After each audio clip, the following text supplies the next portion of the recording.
Hey everybody, welcome. Welcome to Daily Reflections with Chris. I'm Chris.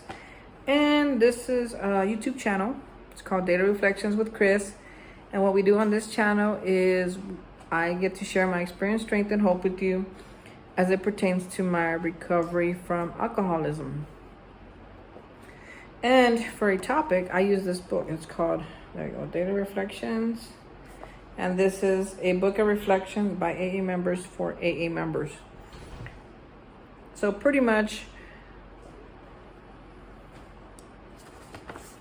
every day there's a new entry. That's June 11th, that's yesterday. Today, this is what we talked about yesterday. And June 12th, this is what we're talking about today. And I use it mostly so that I'm not like all over the place with my recovery, right? Because I could talk all day about recovery, but I just want to, help us get, or I want to be able to share with you guys how I was able to get some serenity, to get to some peace, especially really early on in recovery. I mean, all I thought about was like, how am I going to get drunk? How am I going to get high? Where am I going to pay my bills? Oh my God, why is my girlfriend's going to find out about my blah, blah, blah. So early in recovery, when my main focus was to get sober, right? Because I had already come in on paper. In other words, the judge sent me here because I was in some legal trouble. And when I got honest about it, I realized that my drinking, my way of drinking or my drinking habits brought me a lot of trouble and a lot of misery, right? So once I made a decision that I wanted to stay sober after getting into Alcoholics Anonymous, right? I didn't want it right away. This was after. So after I made the decision, I started taking the suggestions, like do 90 and 90, right? 90 meetings in 90 days. Read the big book, which is our literature. Help a newcomer, do some service work. All that I was doing, but still my thoughts were still, it was too much for me in the beginning that I was still thinking of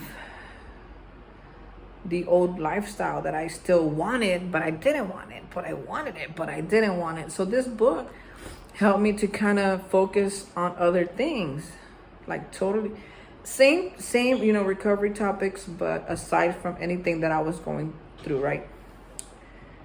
But still making the connection. Sorry, I keep looking that way because this is a shared space and there's people. I'm waiting to see if anybody shows up to this meeting again. So today's Monday and we have our meetings from 7 to 9 and it's a really new meeting. So I hope somebody shows up today. But if it doesn't, that's cool. I'm going to be here till they do. This is like my new service commitment to just be at this meeting till people show up. And when I'm not here, I'm doing other things. Okay. So, and I'll get to talk to you all a little bit more about what I do, but pretty much it's like the footwork, right? The outreach. It's like going to churches, going to the sheriff's office, going to schools, going to doctor's office and letting them know, hey, there's a new Spanish-speaking meeting in Dripping Springs, Texas, just in case you know anybody who might benefit from it, right? So that's what I've been doing. And nobody showed up yet, but that's okay. I'm here and I will be here till I'm not here, so we'll see. But let's get if it's okay, we're gonna get started. Today is June 12th, so the entry for today says forming true partnerships. But it is from our twisted relations with family, friends, and society at large that many of us have suffered the most. We have been especially stupid and stubborn about them. The primary fact that we fail to recognize is our total inability to form a true partnership with another human being. 12 Steps and 12 Traditions, page 53.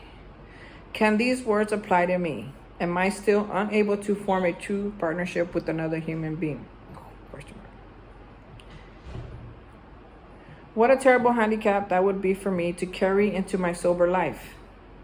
In my sobriety, I will meditate and pray to discover how I may be a trusted friend and companion. Folks. That question right there. Can these words still apply to me? Am I still unable to form a true partnership with another human being.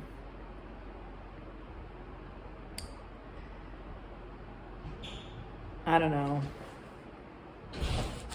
I don't know when, okay. So if I go down the checklist, my family, I'm getting better. My friends, I'm doing pretty good. I don't have very many, but the ones that I do, I cherish them and, you know, I pour into them. My work relationships, I've learned a lot in that area. You know, I don't gossip very much. If I tell a story, I make sure I leave my feelings out of it and do the facts only. You know, if I'm sharing something with one of my coworkers, I don't want to like talk bad about my boss. You know, I might say how I feel, but I'll do my best and not talk about anybody because they're my boss and they're a blessing to me anyway, even if it was just for a short time, right? But when it comes to that other relationship, you know, the personal relationship, the having the companion, the having the lover, the having the partner, I'm gonna turn on some light real quick.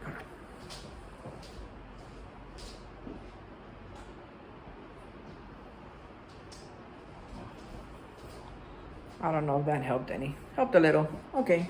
Sorry, it's getting dark, the sun's setting. So, you know, when it comes to that personal relationship, the companion, the lover, the fiance, I still struggle in that area. Maybe it's the people that, I mean, I haven't been with very many people to begin with since I got sober, but the few that I have, I mean, I've learned something from them and I've gotten better, but, and I want to say I haven't been with somebody long term, but my first girlfriend in sobriety, yeah, I was with her 6 years. And then my second girlfriend in sobriety, well, it wasn't that great, but, you know, it was on and off for like 2 or 3 years, probably more, but I didn't do too good. I mean, I've learned a lot, and I know that I've improved, but as far as like, I guess it was true until it wasn't true, right? I was truly embracing it, truly making an effort, truly being honest, truly I hate to say trying, because it's like you either are or you're not. But I don't feel like I had to try really hard, because it felt really natural in very many areas with both of these people. So I felt like it's what I wanted. It's where I wanted to be. So, but there were times that were trying, because I wasn't used to being in a relationship sober. I didn't know. I was barely attaining these tools, right? Some old, some new. I had to like kind of process my thoughts with those that I trusted with the relationship. That would give me honest feedback or honest suggestions. And so I hung in there as much as I could, and I did everything possible to make it work. And honestly, for me, that's what I want. If a relationship's not gonna work, I don't want it to be because I didn't try, or I didn't want it to be because I didn't love that person, or I didn't want it to be because I lied or cheated. So all that stuff is stuff that I thought about. It's like, okay, well, I'm gonna try because I don't want it to not work because I didn't try or make effort. So were they true? Yeah, they were true, but they didn't last forever, but they were true. But I think that's, now that I'm talking about it, I think that's true for anything. That's true for my work. You know, I'm changing jobs again, but I stayed there. I've been there over a year and a half now at the post office, and I'm still gonna work at the post office, but not at the same post office, and I'm not gonna have the same boss. So I for myself had to make a decision that was not easy, but I think that's also true companionship, is being able to have these conversations, being able to make the decisions even when I don't want to. Thinking of everybody as a whole. What is the best for everybody? What is the best for everybody at work? What is the best for everybody in this relationship? What is the best for everybody in my family? What is the best for everybody at the grocery store, right? So everywhere I go, I try as much as I can to think, what is the best for everybody? Not just what's the best for Chris. But at some point, I do have to be honest about like, is this still, am I still happy here? Am I still, do I feel at peace? Is this still what I want? Am I still on board? Is this, when I say, is this the best for everybody? Have I also included myself? Or am I just including the people outside of me, right? Well, what does he want? Well, my boss is happy. Both of my bosses are happy. Their bosses are happy. But Chris is not getting paid. And he's not making any money. So I got to think like, you know, in the grand scheme of things, I know that I'm a good worker. I know that I'm a good friend. I know that I'm a good person. Was I always that? No, absolutely not. When I came in, I was a liar, a thief, a cheater. I mean, I stole from my jobs. I drank on the job. I would have 2 or 3 girlfriends at one time. I mean, like, there were some things that I did that, I don't know. I'm cool with not doing them today. I'm cool with not doing that. I really like not having to do that too, where something inside me says like, even if I find money on the floor, it's like, hey, whose money? Somebody's money fell. And then some liar could probably be like, hey, that's my money, and I'll just give it to him. But that's okay, because that's not, I mean, it was probably I don't know how to think of that. People will give me all kinds of weird advices on that, right? But for me, it's like, when I feel it, like it's like I need to do something about it, then I will. But when I don't, then I won't. I feel like, because of, it talks about prayer and meditation, right?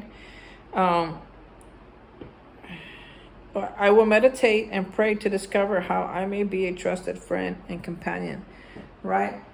Somebody throws a $5 bill and be like, hey, I'm gonna check him out. I'm gonna put it in my pocket. Shh. Man, before, man, I would find so much money on the floor. I'd be like, boom, boom. I wouldn't even ask. It could be some old ladies. It could be, I mean, it could be somebody's rent. It could be somebody's whatever. None of my business. But what I do with it is my business. So today, I work a little different today, and I'm really grateful for that. And that's with everything: relationships, friendships, work stuff. My relationship with my money is different. My relationship with my house is different. My dogs, my roommate, all that is different, right? Because even though I feel like, oh man, my girlfriend broke, or my so-and-so broke up with me again, it's like, man, I'm never gonna get it right. Well, I might have not got that right, but I did get a lot of other things right. And we're in June, so we're talking a lot about the 6th step, right? About those defects, are those things that we found out in the 5th step that we were doing, that we didn't know we were doing, because 1, we didn't care to know, and 2, we don't know. I mean, those are not the kind of conversations we had on bar stools, right? So doing a 4th step and then doing a 5th step. And now getting into the 6th step, you know, where it says became willing to have our character defects removed, or something like that. We're willing to have our character defects removed. Is like, first we got to realize, do we want this? Are we willing to let go of that stuff that is still bringing us misery? Are we willing to let go of the alcohol? Are we willing to let go of the drugs? Are we willing to let go of certain people? Are we willing to let go of certain things? Are we willing to let go of certain ambitions, right? Because even though ambitions and dreams and all that is good, there's some that still bring us misery. It's like, why do we have them? Why do we have them? And, you know, and I had to let go of some of that not too long ago. You guys have heard me share, like, I had to let go of this idea of wanting to be like the CEO of the post office or a postmaster, right? It's not that that's bad. My postmaster, she's loving it. She gets paid a lot of money to do what she does, and she loves it, right? So it's not bad to want those stuff, but wanting it and not getting it makes me unpeaceful in here. It makes me unworthy. It makes me feel unworthy. It makes me feel not good. It makes me feel like it's never gonna happen. So I had to let go of that. And as soon as I let it go, man, I found peace. I found peace inside me, because I guess I was just trying to rush it. And once I was able to let go, I said, okay, let me just be the best carrier I can be. And ever since then, I felt like, I didn't get more pats on the back. I didn't get more out of boys. I didn't get, a lot of things, but I didn't get frustrated. I didn't get insanely miserable. I feel cool. I feel chill. I feel like, okay, getting my job done, doing good.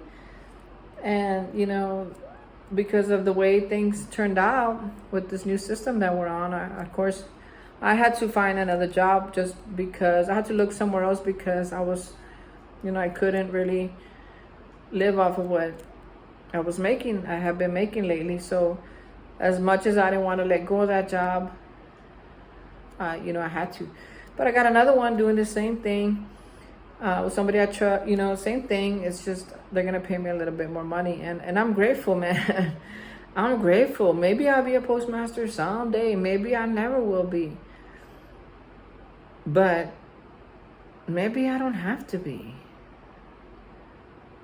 Maybe I don't have to be. I can make the same money doing something else, same amount of peace, whatever that was gonna bring me the joy or the leadership that I wanted to be. And I could still be a leader and not have that position. Leadership has nothing to do with what position you're in. It's about how you act, how you lead a team, how you lead a group of people.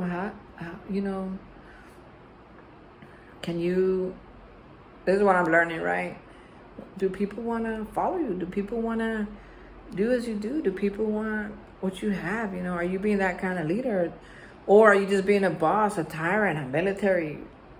All different styles there is, and there's some that are really heavy and strong, and they work for some people, but they don't work for me, and they don't work for the people that I work with, right? What works for them is kind of like what I feel like I've been giving them, and then just somebody who knows what he's doing and is willing to get dirty and is willing to get down in there and is willing to teach, is willing to motivate, is willing to be a part of a team that's not doing good, but we're going to get good, a come up team. And that's the kind of leader I want to be. That's where I want to be. I love being in trenches. I love coming up. I love our comeback game, our bounce back story. I want it. That's what I crave, because I know it's possible. I've seen it. I've seen people come into these rooms and they're dirty. Their hair's all messed up. They're hungry. They're sleepy. They're peed on. And next thing you know, man, they're like freaking, whew. They have these huge platforms of followers. They have these huge platforms. They're making this money. They're making these changes. They're doing something with their life. And I think, my God, yes, that's what I want to be a part of. And that's why I decided that to help with the start of this meeting. And that's where I'm at right now. Is I'm at the Spanish speaking meeting waiting for somebody to come in and if they need help or whatever, that I'll be able to be here with them to help them. But recovery as a whole, I love being a part of it. I love doing what I do as a translator. I love talking to people about this, because somebody talked to me about it and gave me hope when I had none. And they told me, hey, if you're done, we have these steps, or we have this program. It works, man. And I'm glad somebody did that, because it has really completely changed my life, changed my thinking. It changed my heart, man. I was a son of a gun. I was heartless. And now, movies make me cry. Seeing dead squirrels, deer, I love watching them. My heart has completely changed. I'm a big fat softie, and I'm not ashamed of it. I love like I've never been able to love before, and it's all because this program. It changed my mind. It infiltrated everything I do. And so, folks, if you're out there and you think that, hey man, you're doomed to die the death of an alcoholic or drug addict, man, I'm here to tell you, dude, I used to think that too, and I don't think that no more. These meetings, this program, these people who are in here, who come with me, and they have changed my vision. They have helped me to realize that I'm not hopeless, man. I still got something to give. Hey, but let me clear some of this stuff out. Let me get rid of this baggage I'm carrying. Let me get rid of this hurt. Let me get healed, man, so that I could keep going and not slow down. You know, sometimes if you can imagine, like, having to carry around these plastic trash bags, right? And probably your arms are the first one. You carrying them around. You got 2 on your arms, 2 on your legs, tied to your legs, and your arms are gonna get off first, man. They just do, right? So you get rid of one, and like, no, I'm gonna do the other one. And get rid of the other one. That's the easy stuff, right? But there's those 2 that you think you can still hang on to and go on your merry way. You got 2 bags strapped to your knees, to your ankles, and you think you're doing okay because you don't have these 2 other bags weighing you down. But man, I guarantee you, man, if you let those 2 other bags go, you'll be able to run so fast. You'll be able to hit your dreams so good. You'll be able to get to your goals, man, like you can't even ever imagine. Those things that you think that are not really hurting you, those things that you think that are not really holding you back, those things that you think it's not that bad, man, let them go. It's not that bad, but it's not that good. Let it go. Go give yourself a shot, man. You ain't got nothing to lose. Nothing, absolutely nothing to lose. Because I can guarantee you, if anything like me, you're walking around with those 2 trash bags and you ain't even look. You don't even care what's inside. You don't even need what's inside. Let them go. Get new stuff. Get new bags. Get you a Gucci bag, man. Carry it on your backpack, on your back, proud. Let it go, man. I don't know if you want to, but they told me when I first got here, man, if you do what we say, you'll have a pretty good life. Definitely much better than what the life you have right now. And that's why I keep coming back. That's why I keep doing what they ask me to. That's why I keep let them guide me, and that's why I let them lead me, because it's good, man. It's good. My life is good. Do I have... It's hard for me to be here and be like, do I have everything I want? And it's like, yeah, well, I do. I do have everything I want. I have a Coca-Cola here in front of me. I got a cup of coffee over there. Nice burning candle over there. Got some donuts in the other room. Some friends waiting for me over there. Yeah, life's pretty good. Life is pretty good. Doesn't take too much for a boy like me to be happy. Today, before, I remember, man, I'd be like, oh, I'm just going to go drink 1 beer. And I'll be good, man. 6 beers down the road, it's like, man, 1 more and I'll really be good. 1 more and I'll really be good. And then your friends show up. Hey, got some of this, got some of that. Oh, yeah, just 1 little bump, I'll be good. And so 1 more little bump and I'll be good. And before you know it, it's like 4 o'clock in the morning. And you ain't got no friends, you ain't got no bump, you ain't got no beer. You're there by yourself and you're like, what the hell? Everybody left. Yeah, everybody left, man. It never got that good. Today, it's really good. It's really good. But folks, I'm doing the work for me. I pray and I hope that someday you'll do the work for you. This program really works. If you don't want this one, find another one. Go to church, go to therapy, go to Zen Center. Something, find something. Get good. And then get better from there. I know you can. I know you will. I'll help you move forward. If you go back, I hope you, that's okay. We'll reel you back in, right? We're all just human, trying to, I am just a human, just trying to live the best freaking life I could possibly live. I don't want to be mediocre anymore. I haven't wanted to be for a while, and I haven't been for a while, but I get there quick if I'm not on top of my recovery, if I'm not doing what I'm supposed to be doing, pray, meditate, meetings, hanging out with the newcomer, telling people about this program, showing up to work, feeding my body good stuff, treating myself to a nice meal. Spoiling myself. I love to spoil myself because ain't nobody else gonna spoil me right now. So I got me. God's got me too. Higher powers got me. Higher powers got you. Believe it or not, he's got you. So folks, I hope you enjoyed this video. Hopefully I shared something with you. Maybe I share something with you that you want to share with somebody else. Share this video. Like it, comment, whatever you want. I know it's dark, but I'm in this room. This is the meeting space. I'll move over a little bit so you can kind of look at it. See, this is the other side. Yesterday I was on the other side of the podium. I'm just trying out different things. I definitely need some new lighting here, but it's hot outside, so we keep it kind of cool by having just lamps here and there. But thank you for hanging in there with me. 25 minutes. I love you guys. See you soon. Bye.